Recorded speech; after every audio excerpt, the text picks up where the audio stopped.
Avant de brasser notre bière, nous avons besoin de concasser nos grains de malt choisis selon le type de bière, c'est-à-dire de les broyer afin de rendre accessibles les sucres de l'amidon et les enzymes.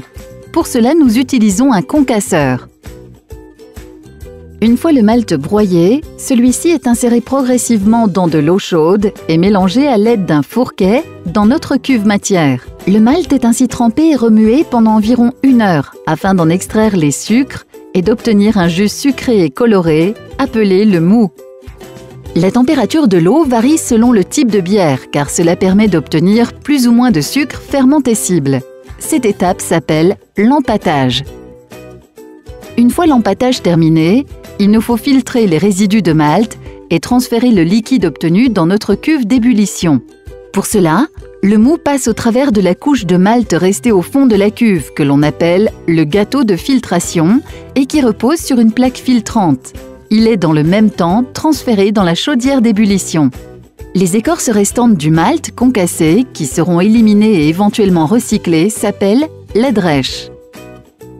Une fois le mou transféré dans la cuve d'ébullition, celui-ci est bouilli, afin notamment d'être stérilisé et de l'amener à la bonne densité, ce qui déterminera entre autres la quantité d'alcool ainsi que la couleur désirée. On y ajoute du houblon amérisant en début d'ébullition pour apporter l'amertume au mou. Puis vers la fin de l'ébullition, nous rajoutons du houblon aromatique afin de récupérer les huiles essentielles du houblon et donc des arômes qui se seraient en grande partie évaporés lors de l'ébullition. À la fin de l'ébullition, le mou est clarifié par un processus de whirlpool, ce qui permet d'éliminer les particules solides de houblon.